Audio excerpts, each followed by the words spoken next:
Là, muna mabota nyonso tu na Kinshasa, na ba province nyonso tu ya République démocratique du Congo, mbote na mabota nyonso tu, bozwami na réseaux sociaux, bokozwa libaku ya kotala émission na bino Panza Sekele, émission ya peuple, émission ya mboka Congo. Oye la kisaka bisika Congo euti, bisika tozaleli na bisika Congo eko kende. Boyebi ete au sommet de l'État, il y a le chef de l'État Félix Antoine Tshisekedi Tshilombo qui est le chef de l'État. Grand merci Nabino Bandeko. Vous avez belé na dimanche ya lelo pona koyeba lisusu vérité. Comme d'habitude na émission les kanaki toloba ki tokoyamba lisusu tozongisiye par rapport ya ba appel ndenge bo se manifesta ki toyambeli bino na mokolo lelo ndeko Jean-Patrick Musenga, acteur politique congolais, oyo toko analyser na lisusu par rapport ya situation politique en République démocratique du Congo. Baimboka boko tala biso bisika nyoso tout bozali ndeto ya mbeli na longo na nyoso tout ndeko Jean-Patrick Musenga, invité d'honneur ya dimanche ya lelo. Ndeko Jean-Patrick boye malam na rendez-vous à mokolo lelo. Merci beaucoup ndeko nawe. Merci nayo pour l'invitation. Merci pour na ba téléspectateurs oyo ba sepela ki ngai nazonga lisusu.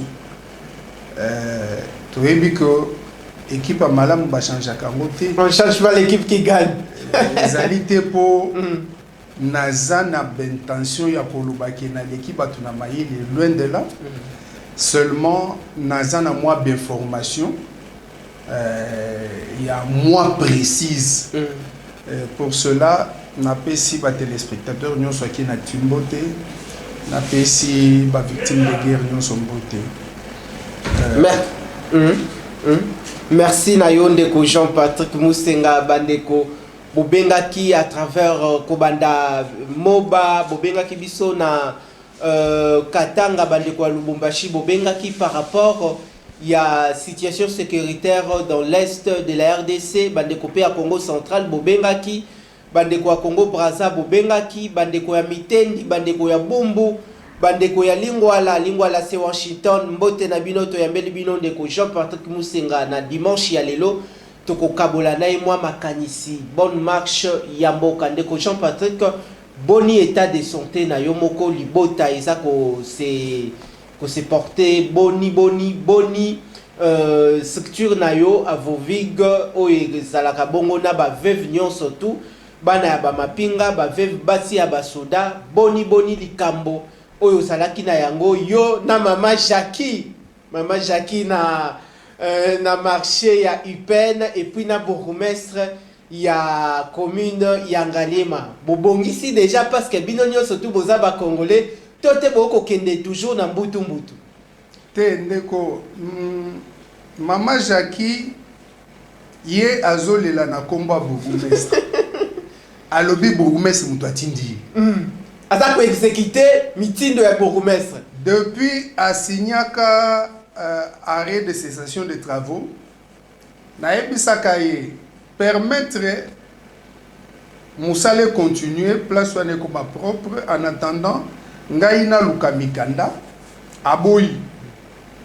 Alors place na nga ezali bongo ye asi azui déjà sûrement moto a proposé mbongo pour azwa place wana nga ba proposer nga mbongo 7 fois na boyango exacte pour naza mbongo ebele ezaka kapo biso na culture na biso soki osombe loko tote kakate surtout ce que est loko musala surtout ce que est loko ekotsaka moi tote kakate donc ngai moko santé za malamu tozobonga mapona bana bazonga classe lobi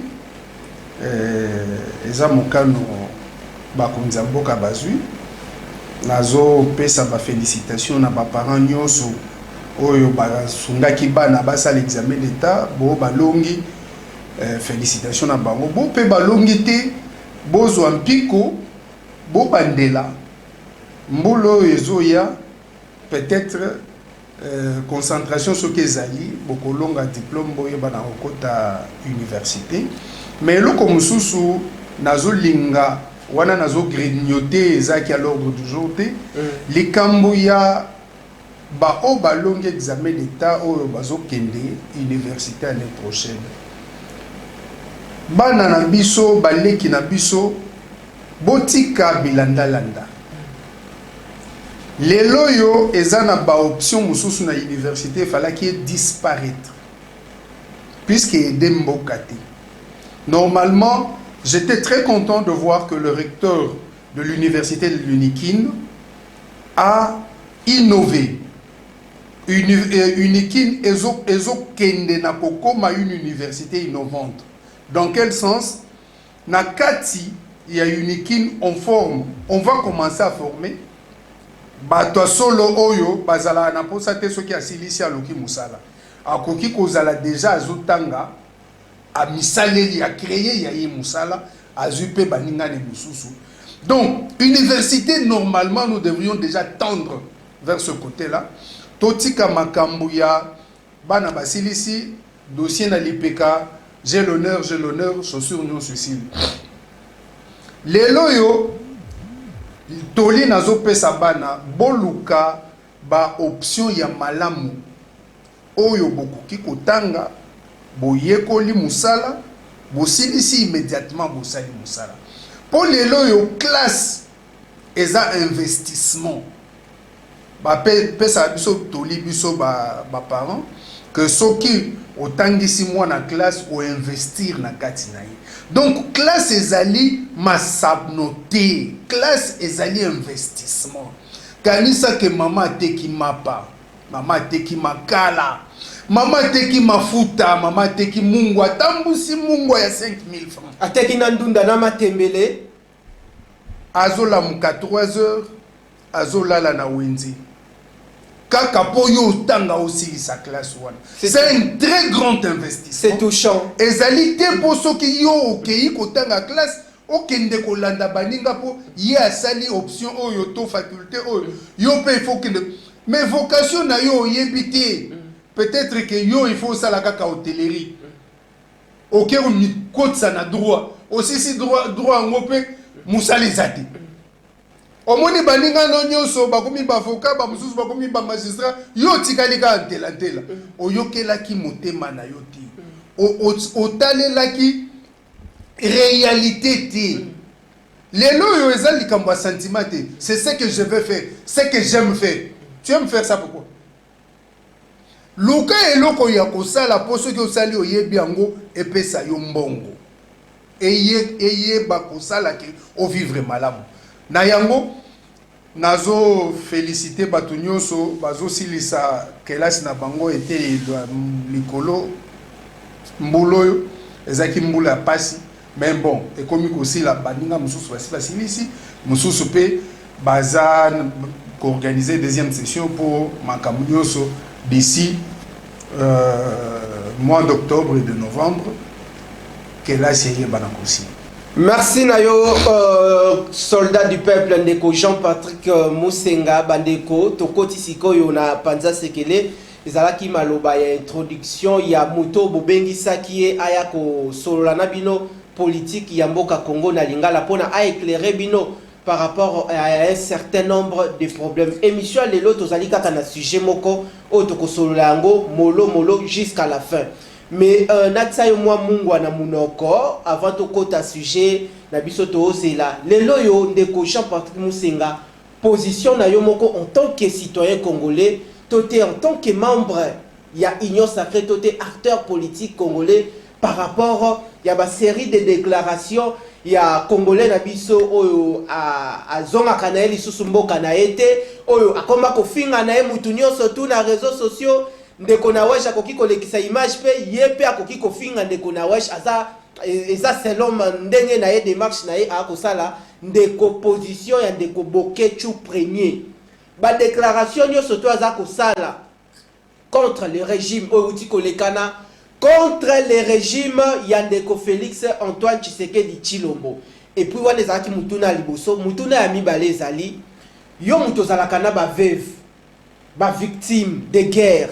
Lelo situation uti koleka na bongo na Goma na Nord Kivu maloba nini okoki kozala na yango okoki komemela population ya partie orientale de la RDC et puis le gouvernement tout le monde déjà lors de la traditionnelle réunion à conseil des ministres chef de l'État a initié une commission interministérielle qu'il y ait une descente pour na ba ministre et gouvernement ba meka un peu ko s'enquérir de la situation malobe pa ilao. Merci beaucoup Ndeko. Ndeko nanga bokecho ngana kosenga ba ndeko ba congolais to considérer à juste titre.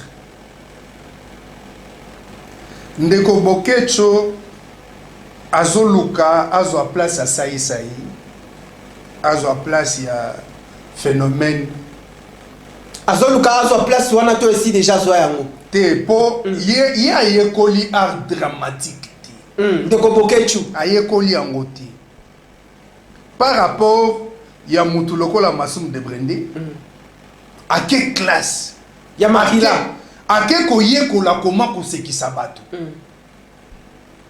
ozomona bokecho azwa place na bango te mais azoluka azo forcer akoma lokola sai lokola sobe lokola phénomène sobe akoma lokola acteur na biso mususu minene oyo tozala na bango na mboko donc tozwa na titre wana ça veut dire nyonso azoloba eloko moko asolo eza na kati te ezaka apona osekisa eza ba revendication ya solo to ya lokuta eza tout ce qu'il fait est ça théâtre feuilleton à ce qui ça na monde entier hier musala neza ko sekisa bato musala azo vivre na yango. OK donc tozoyer à ce titre là il est aussi soutenu par d'autres Congolais. Moi je pense que na kolekisa tant mingi na été donc azo luka zwa place à comédien alors que comédie batanga ba s'improvisa kati. Donc, ce qui a na posa kendaina ayekola comme ça yeba ko sekisa batu malamu. OK. Na koti kuna penza je vais perdre mon temps pour rien. Pour ça nani mes condoléances na batu oyo nyoso babungisi ba oya bango ba oya biso na mboka ya Goma kolandela confusion oyo esalamaki jour wana.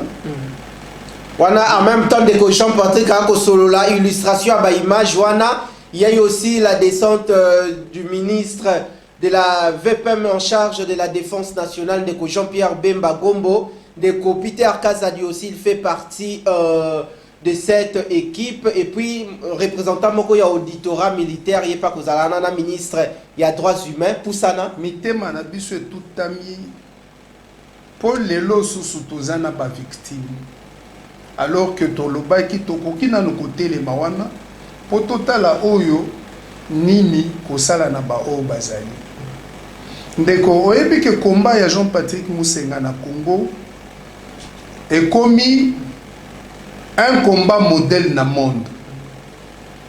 Barack Obama azo pesa ba conférence mikolo yo azo teka ba livre pour na ko soutenir ba orphelins de guerre. Barack Obama. OK. Pour na ko soutenir ba blessés de guerre, pour na ko soutenir ba veuves de guerre. C'est le combat que j'ai mené depuis 25 ans. Sans être récompensé par l'État congolais. Naza na posa récompense, mais ce qui récompense est eza problème te. Nzamba ko récompenser parce que je pense que eza vocation na ngai. OK. Combat oyo nazo mené depuis 25 ans. Ezali combat oyo Poutine azo mené na Russie puisqu'il a convoqué ba service naïe, ba créer un fonds pour ce que moi j'appelle les victimes de guerre. Ce combat-là est mené par Ibrahim Traoré. Bomonaki akendeki kokutana Burkina Faso na basi oyo mibali na bango bakufai na bitumba. Amemaki bofele o batata na bango bakufaki. C'est le combat que Tshisekedi a ouvert récemment, bien sûr, bien après moi. C'est un combat humain. C'est un combat qui fait appel à toutes les sensibilités. Mais bon, on s'en fout. Les gens pensent qu'il faut qu'il y a ça la marche, il y a la grève pour l'hypématie et tout ça. Bon, ça la mais il y en a déjà parce que je cite des personnes qui mènent le même combat que moi. Donc, les loyaux, tu as commis brochure sur Kolakisa, nani o akoki ko bengama victime de guerre. Brochure wana, tozo zela, mutumoko alandela makambo ba victime. Parce que tu sollicites qui est qu'est-ce que je dis? A participer à vernissage nango avant de distribuer yango. Donc, nous avons fait réponse de tozo zela. Ce qui a fait réponse négative, tokoye ba kotala mutu mususu sinon biso moko tokoki ko passer na vernissage à livre wana et ça la problème mon côté. Donc, dans ce livre, nous montrons les catégories, les différentes catégories. Il y a pas victime de guerre, n'a pas problème nango. Puisque les lots mutunyo sokolo ba victime de guerre. Mais oui, même les lots tozo benga Tshisekedi la première victime de guerre de la RDC. Parce qu'il est le chef de l'État d'un pays victime. Oui, ça c'est une qualité de victime symbolique. Mais en dehors de ça, ezana batu oyo basengeli normalement babengama ba victime. Batu wana baza banani neti na ndakisa. Totia on a livre kozala. Botia on a livre. C'est qu'il faut qu'il y ait un vernissage. Il faut qu'il y ait un vernissage. Et puis, tu peux ça. Penser ce qu'il est exemplaire moko. Ok. Pour atala na kati à vulgariser. Ok. Tu baye ba victime de guerre na RDC za banani. Ok. Ba victime de guerre en RDC basa différente. Na ba victime de guerre y a France. Ok. Y a Canada. Basa différent. N'a pas victime de guerre, il y a Israël. C'est vrai qu'il y a des similitudes, mais ils ont une situation particulière qui s'est passée en RDC. Oh, et tikala kosalema na monde entier. Il faut monde entier yeba nani oyo akoki kozala bengami victime de guerre. Et pour cela, tozozongela makambo esalama na Goma, tata. Goma ezali ville moko sous état de siège. Ça veut dire c'est une gouvernance d'exception. Tozo mituna et comité na point wana ndengeni parce que tout ce qui doit se faire avec modération. Manifestation, ba manifestation est restreinte. Manifestation wana est-ce que bandima ki yango. Puisque na état de siège, il y a un groupe religieux. Dans état de siège, on ne parle pas du régime d'information. Okay. Non. Que l'on ne fasse pas l'amalgame.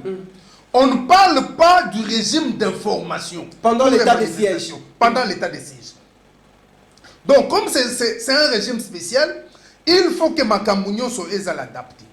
Mais ce n'est pas pour autant qu'il faut ouvrir le feu. Qui ont ouvert le feu? Est-ce que ce sont les FARDC ou les forces étrangères?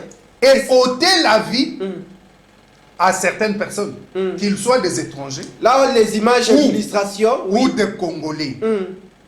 C'est pourquoi la violence, d'où qu'elle vienne, nous la condamnons. Nous condamnons la violence. D'un côté, mais de l'autre côté aussi. Comment est-ce que vous organisez une marche de contestation, de protestation, et vous réussissez à tuer un policier? Parce que c'est, d'après mes informations, les informations à ma possession, ce sont les manifestants qui ont commencé par tuer. Ils ont arraché la vie à un policier.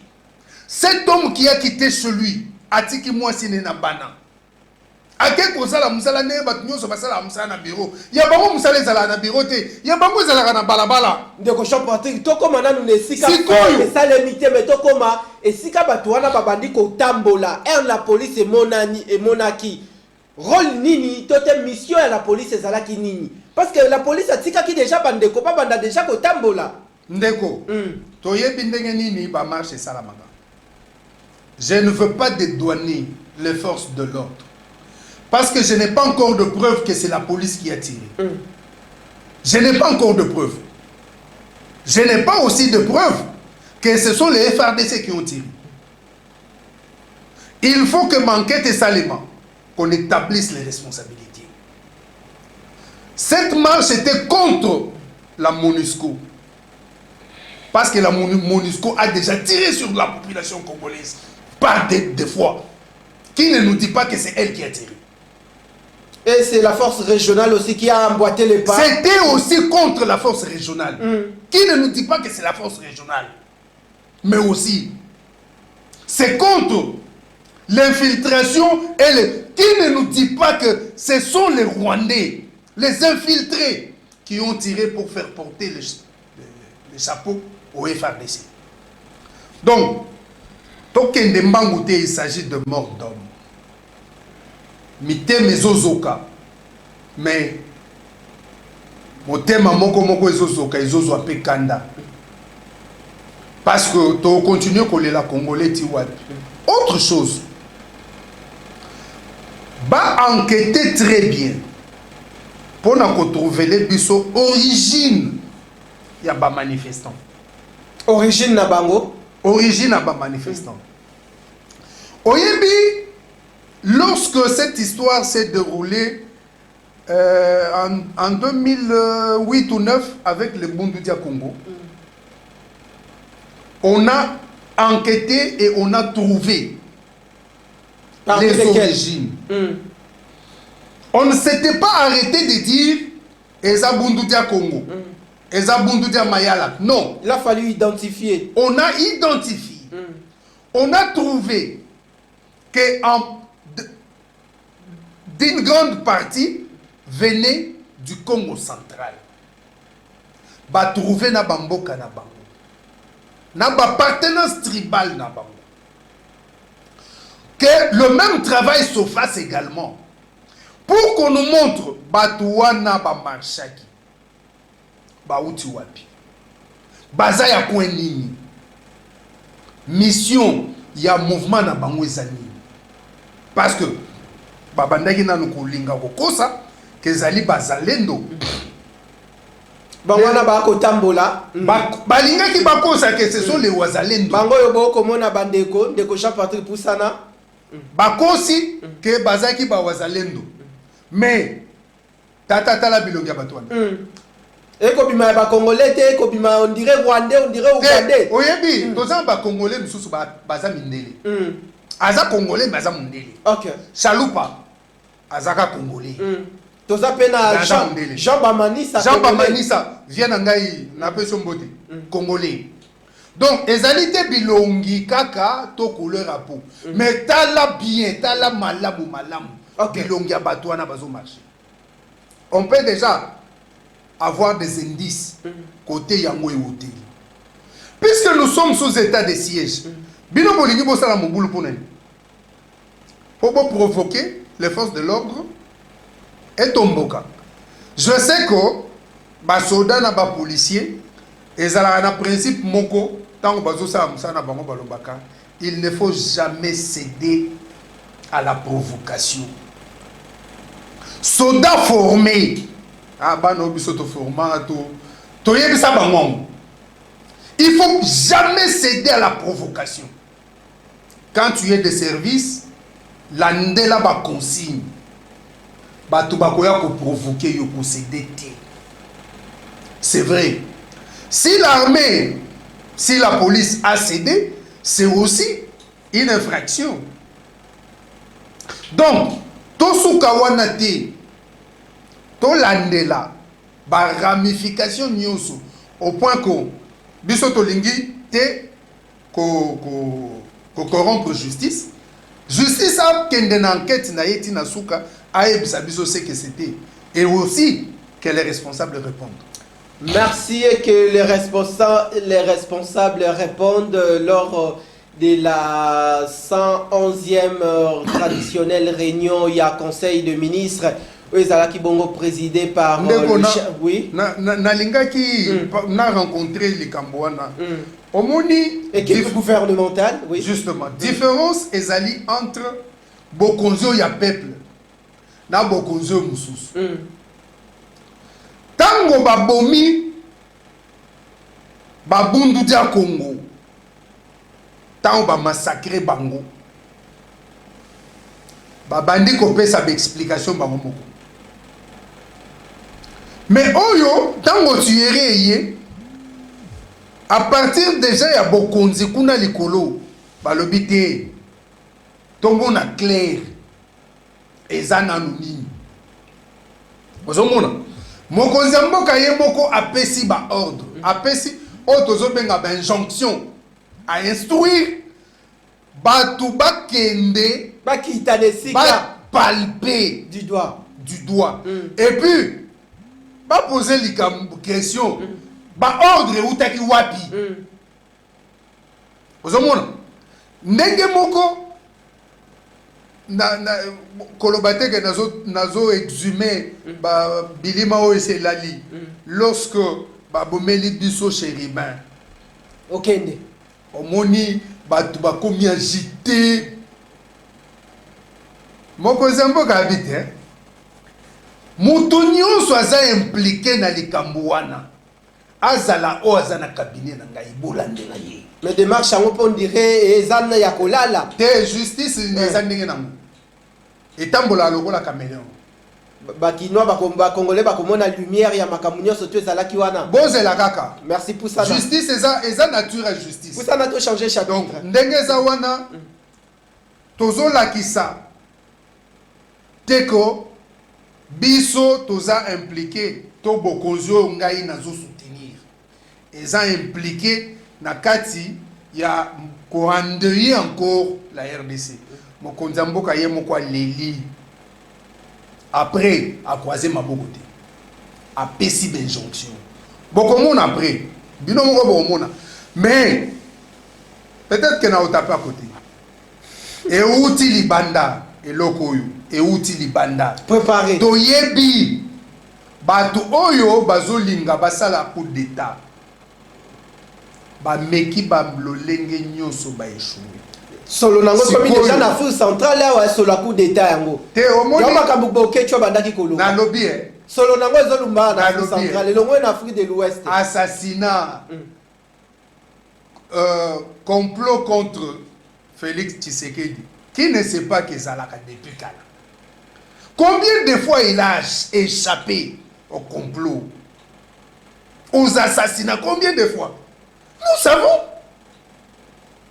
Ce n'est pas l'armée qui veut tuer Tshisekedi. C'est notamment Kagame. Et puis, Monseigneur Ambongo, Monseigneur Cholé. Ah, Ndeko Jean-Patrick. Monseigneur Cholé. Monseigneur Cholé ngasa nini? Eh, assassiné Tshisekedi. Ah, Ndeko Jean-Patrick. On a pas qui la biso. Est-ce que makamboko le Ndeko, Olanda qui? Informé ba imboka ba kota la biso. Monseigneur Cholé a lobby Tozo Banga que oye na Gabon et comme la biso et comme na Congo. Te azo banga te. Azo banga. Eza plan na bango. Abi azo banga te. Eza plan na bango. Puisque baluki ba assassiner ye et simbité. Ndeko. Oyitika la ko yoka te ke ba bataka avion na ye. Heureusement azaka na kati. Nyo so nezani. Et banda bongo avant bongo. Si azo subsister boye ezali ngolo nzambe. Bato balingi babo Tshisekedi eza garde républicaine. Eza FRDC. FRDC o etakati boye. O ekomi 7e armée en Afrique. Te ba osala erreur wana te. Ba ko meka kutu ko sala ngote. Merci tozali kopusana baimboka émission ya polele émission à vérité grand merci na ndenge boza de partout Boko lembate ko accompagner biso to ko changer siko chapitre alors ndeko Jean-Patrick Musenga biliaki bandeko mususu biko kingonga yango yo. Parlons à présent il y a PDDRC na bandeko nyonso tu ba kotala biso ba kongomani nyonso tu ba moni mikolo ndeko Jean-Patrick azolekana na betando nyonso tu kolobelela ka PDRC. Pourquoi on combattre ndeko Tony asali yo nini yo makanisi na yo kozala nini wana pona kokende nanu na bozindo ya likambo yango mais qu'un peu ko expliquer batu ba motivation oyo zui olata likambo oyo potelemela yango o éclairer tata mokonzi ekolo. Merci beaucoup ndeko. Merci na yo. Batu bazoloba o Musenga lingi balongola Tony. Yango de démarche ko sala. Démarche ko sala yango wana isa ya ko bomba te. Te. Soki na sali yango pe ezali sumute. Ah, yo bo ndimi démarche na yo. Mais ma belle malade. Tokende na logique na bango. OK. Soki na sali yango ezali sumute. Ah, alors soki comme il sumu. Ngai. Nga sa amsa soda. Tony asala ngoti. Yo sala musala soda ndeko Tony asala ngoti. Avantage na yebi pasi ya soda. Na yebi soda soki alingi ba démobiliser ye. Azo senga nini, asenga kanini, alinga kanini. Tony ayebi ngoti. Ngai na tanga classe koleka Tony. Classe à civil. Na leka ye tata qu'on s'informe.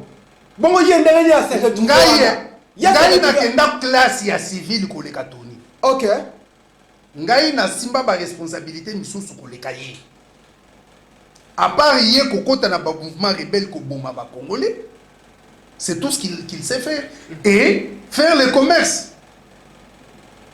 Donc ça veut dire que ceux qui n'a lobby dans une place naïe, je pense que je mérite mieux. Mais ce n'est pas ça mon combat. N'a pas DDRC ko fandi sa mo malam. Tata, na la question c'est que j'ai été non. Mais ce n'est pas ça ma démarche. Quelle est votre démarche? Démarche nanga ezali vision na mokunzi mboka pona PDDRCS. Et c'est quoi le bisabatu et la kisi nini? Okota rôle nango musala nini et salaka PDDRCS ezali lokola auto bengaka DDR Conader renforcé. OK. Puisque nga zaka na DDR. Nazolo bakezali DDR renforcé, na sens que na DDR bazalaki kaka kosuka na réinsertion. Mais na PDDRCS bazokende na stabilisation communautaire. OK. Donc on consolide la réinsertion. OK. Et puis, d'autant plus que je suis enseignant des sciences sociales, tu vois. Et ça, biloko moko nazo maîtriser moi mon kema. Ça, on m'a planète na yombo kana. Waneze pa na ngai. Donc, kanisa ko groupes armés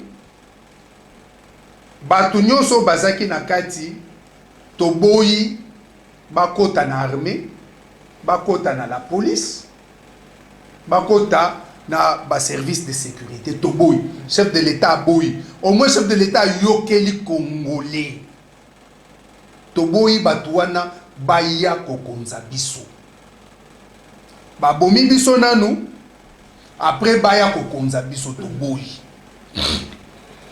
sikoyo ye mutu wana zaki na groupes armés azape mutu il faut à vivre. Tango siko bozolo bane atika ba activité à groupes armés. Et souki kaka wana bozo proposer le côté, bosali le côté. Et bongi bozo proposer ye alongwa kuna mais bo proposer option mususu. Option wana ezala moi malamu koleka oyazaki na. Tout à fait.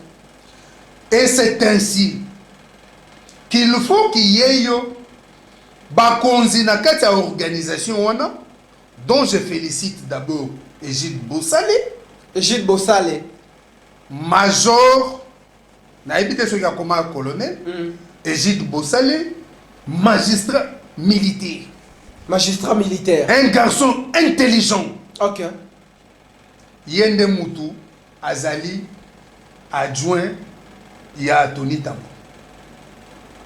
Mais pourquoi peut-être ezalaki ozotuna pourquoi batie adjoint azali adjoint moko azali scientifiquement azali armé okomona ko mboko yo esekendeki makambo nyonso etali sécurité etali armée etali police etali décentralisation etali intérieur etali sûreté ezalaki na maboko ya Rouberwa ata azalaki susu apparent te ezalaka nde na maboko na ye mutu lokola Rouberwa akokaki kopropose kombo na ngai te banomenga na PDDRS akokaki mpe kondima te bosale azala coordonnateur national titulaire coordonnateur bosala aide de l'Équateur Rouberwa ta sa alongwaki apositionnaka bapion na ye malgré positionnaki bapion na ye est-ce que Ndeko Jean Patrick à cette époque asalaka ba démarche te pour la condamner Ndeko Rouberwa te peu importe ezalaka na bisika mususu basala la démarche dit le service de renseignement lui-même a des clichés ya bato par bate na place oyo tozwaye okomona pe ba proposer ki kombo Musenga selon les compétences mais lokola Musenga atikala kozala d'accord te na bokonzi ya Kabila na ba Rouberwa aoka oleka te lelo ozongeli démarche te na ba niveau wana basala ba démarche te tozelaka ba service puisque o wana ebongi mutu amema yo mutu ayebi yo amemi yo a présenter candidature nous ba sélectionner ba bandi ko éliminer mais déjà bato bayebi yo bozalaka na bango bien te pas parce que ozwaki basi na bango mais parce que boyoka na kate pour na bolama Congo bakomema oti lokola bakomi kokende moko lokola bakomi kotika bisika bokoya komona qualité ya renseignement na biso eko changer qualité ya service de sécurité na biso eko changer ekozala oto yebaka wana te na maloba to na misala mais misala ngo pe sengeli emonana po misala emonana te ba fantaisie leki trop misala ezomonana déjà ezomonana bilembo yo kanisi le 2 août ba décréter ngo ya pamba journée de victimes de guerre en RDC wana misala wana bilembo wana eza combat nanga de 20 ans donc aujourd'hui vous êtes fiers très fiers oh ndeko oh comment mon ateke na ko kata mandefu yo c'est ça na ko kata mandefu sans être honoré par l'État congolais na la cravate par l'État congolais on voit kana ngayo koko tika la kolata ka cravate te oui mais c'est quoi lokola totie matanga lokola on a reconnu la victime de guerre lokola makambo comment na ko zongela olata cravate oh ngai na kanisa ki kuto lobi ndeko na wesh komba na ngai ndenge ba reconnaître date wana mais etumbo na komene soki esengeli fona la ta cravate esengeli ndeko Tony Tambo alongwa wana Tony Tambo alongwa ça c'est wana kutu Bonsoir moi mobile ya bato akosala musala na ye kitoko azosala nini ndeko yo démarche okosala na yebisa bayimboka ndeko Tony Tambo azalaki kosala désarmement beaucoup plus na bana mboka soki baye alongoli bango manduki mbangu mais banguna ya mboka azala au désarmer bango te azo démobiliser bango tout en étant armé démobilisation parce que ezani les programme de démobilisation désarmement réinsertion et relèvement communautaire. Donc, action ya liboso ezali ko identifier ceux qui doivent être démobilisés. Tony Tambo bisabiso. Combien d'individus dans combien de groupes armés a-t-il déjà démobilisé? A-t-il déjà identifié?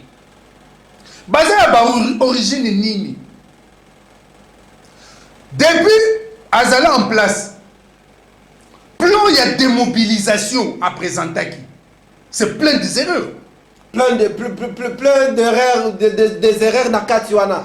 Oh le yo la muki lobe la ngo. Ngai na la muki le lote. Je suis passé un peu na Conader DDR. Là c'était 2001, 2002, 2003.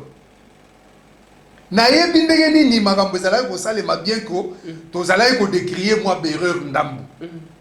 Révérend Kawata avait présenté un plan clairement défini que Tony Tambwe n'arrive pas à présenter. Révérend Kawata. Oui. Docteur. Moi Mayele. Moi Mayele.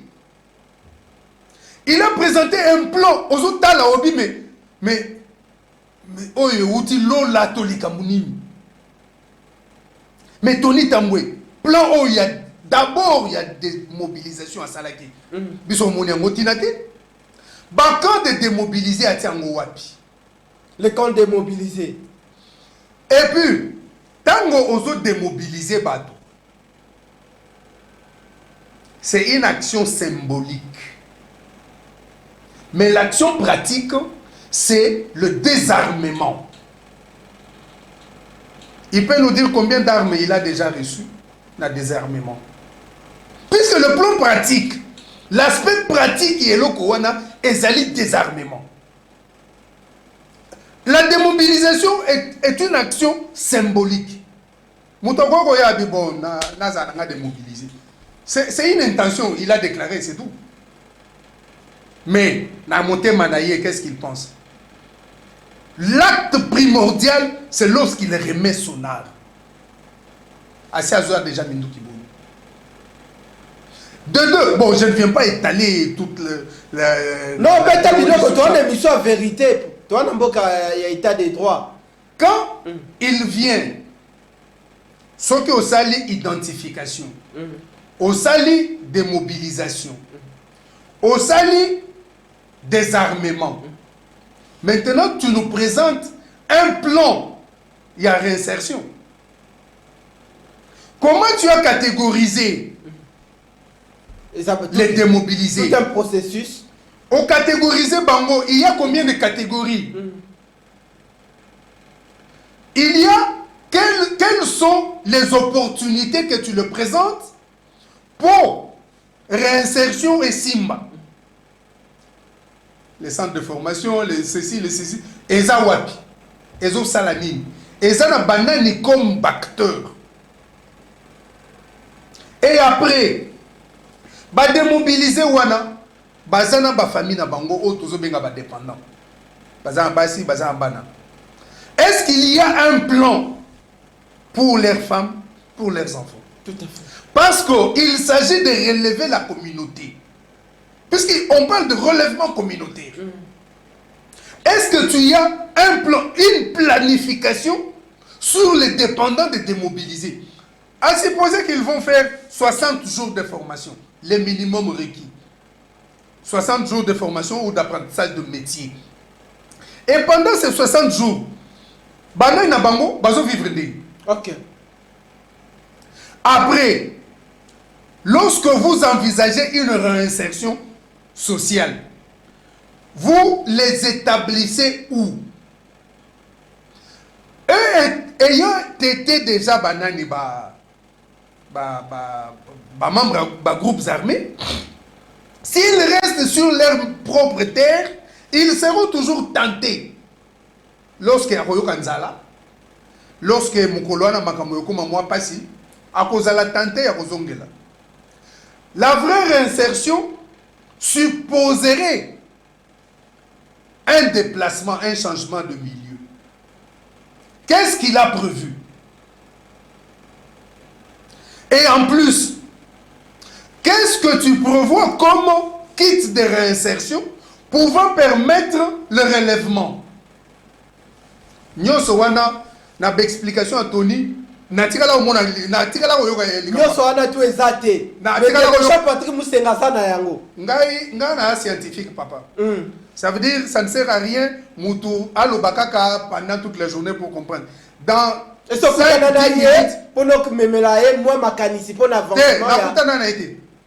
Est-ce que Koutana de Jean-Pierre Bemba Gombo VPM en charge et à défense par rapport à l'initiative à Kitoko Boé.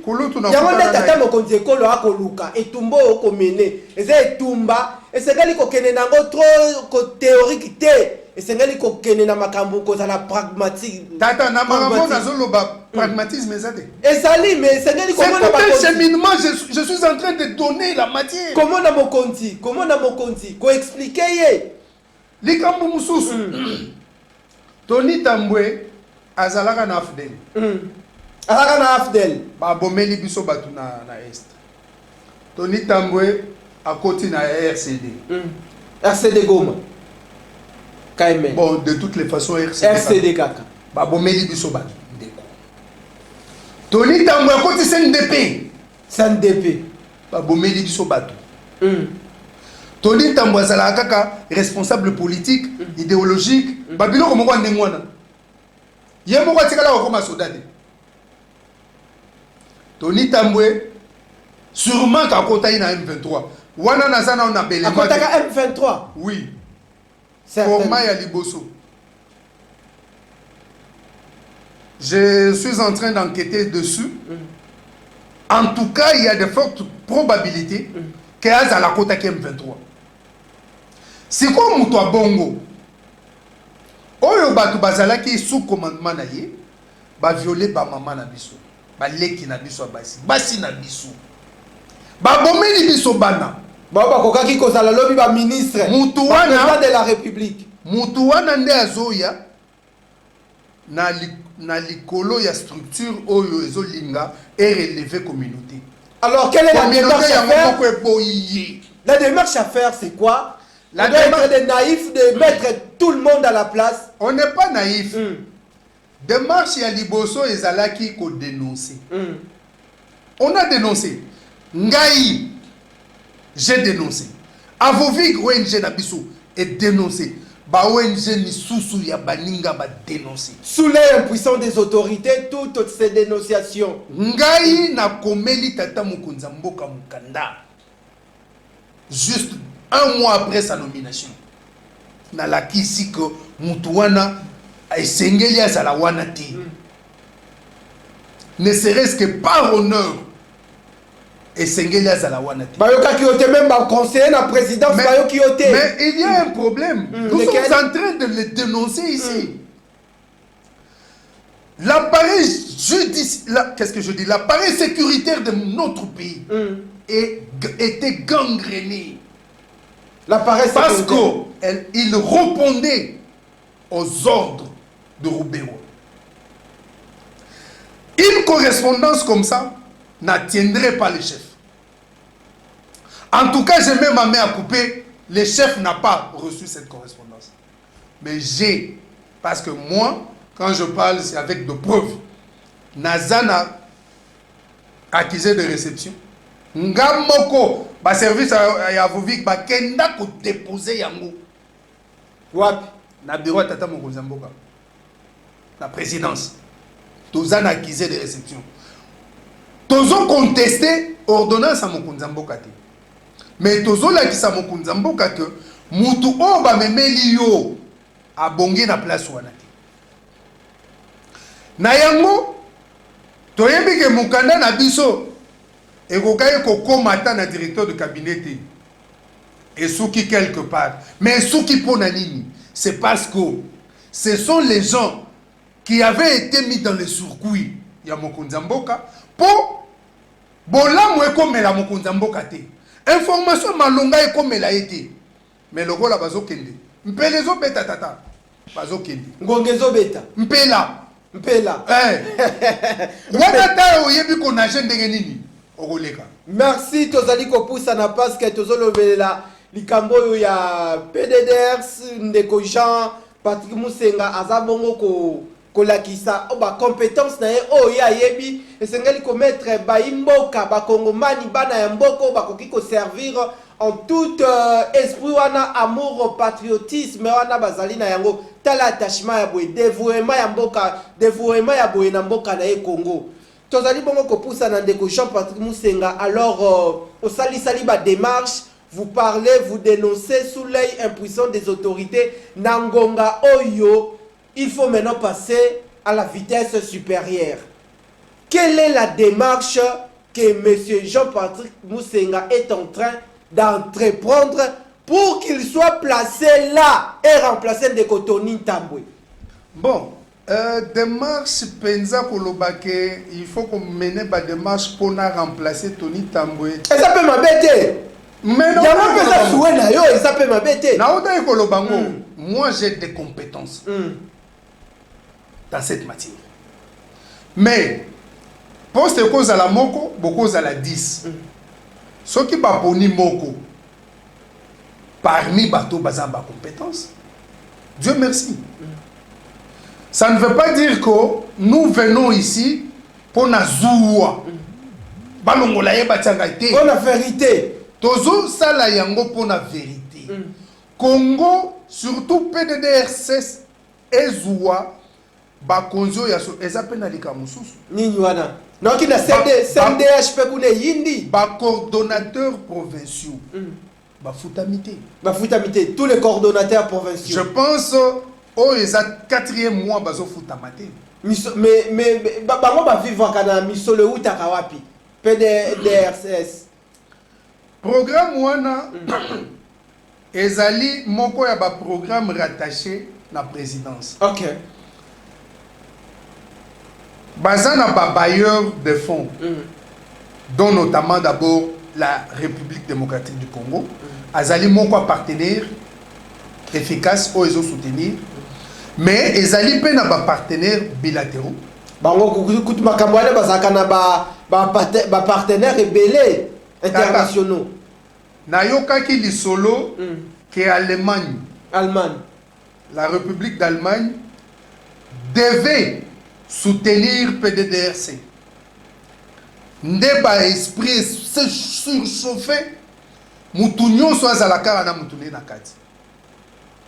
Nayoka ka Premier ministre Samalukonde Koloba Kalate tozo nommé PCA na PDDRC. OK. Et ça l'a raté. Mais pour le besoin de la cause, le gouvernement avait même milité pour que l'on puisse nommer un PCA là-bas. Parce que faut un belé lingaki ya okota. C'est comme si basi bala mukaki pour voir que mbongo yo soki totiki mutoyo. Mbongo eko komela ba bénéficiaires finaux et que na munoko ngando et kokota na ba poche abatu et kokati sa frontière et okenda Rwanda ba sepelaki au lieu ba bouger ye ba tiela ye mutulikolo. Mais c'était encore des charges de plus. On pouvait bouger Tony Tambwe à Longwa. Bosale akoki kosala musala wana. Bosale. Oui. Et j'ai dit kosala musala na très bien. Wana osala tranquille. Très tranquille. Somoni bango osala tranquille. Et j'ai dit c'est un officier que j'ai approché. Naebi saleli nae. Naebi saleli nae. Et surtout que Azali école ya maître Kele Adaou. Donc naebi touche ba touche na bango. Et avec ça yé akoki kotika là. Et ba pesa ye mutu mususu.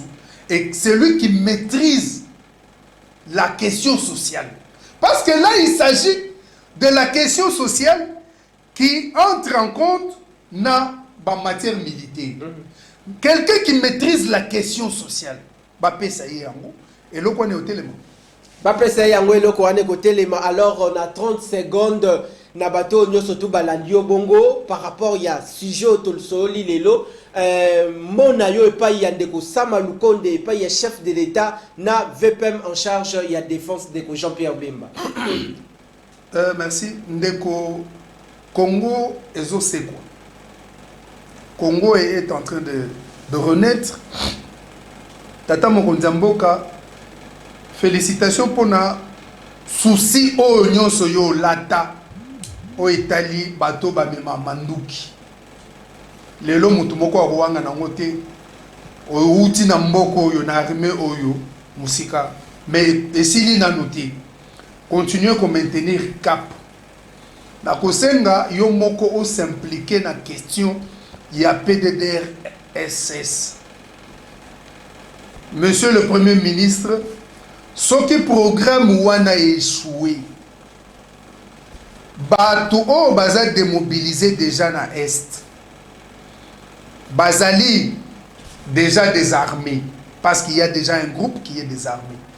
Tango processus et réinsertion ayé échoué, ce qui bazongi bakoza la plus pire qu'avant. Bakoki kondime la binoa tamukete. Ça aussi, c'est le même message au vice-premier ministre, ministre de la Défense, M. Jean-Pierre Bemba. Batouana basi bandimi batika na bango activité ya manduki. Mais bosunga bango, après l'activité na bango manduki, bazouwa lolenge ya ko vivre décemment. C'est au moyen ya programme wana. Soki kaka programme wana échoué, tokoya ko banda oloba makamususu. Merci Nayo, soldat du peuple Ndeko Jean-Patrick Moussenga d'ici et d'ailleurs. Grand merci Nabino. Naboyi Ndeko Bokechu afinga ngai, naboyi Ndeko Bokechu afinga ngai parce que kombo na etangami awe etangami na ndenge ya mabete, etangami parce que ozali citoyen congolais. Ato kimamboko kenda libanda, mais kasi ba congolais awa babanza kaka na yo. Ndenge yo ko banza ka ba Ndeko no ba congolais atana mafinga. Problème zate le linge sale se lave en famille. Akotaïna. Grand merci Nabino Ndeko Jean-Patrick Rabi Kotaïna ma belle alité. Grand merci Nabino bozalaki ebele pour assister na émission à Mokola lelo Ndeko Jean-Patrick tokozwa lisusu deuxième chapitre na moi mikolo ekoya par rapport ya programme ya matière oyo émission Silimaton de Nabino.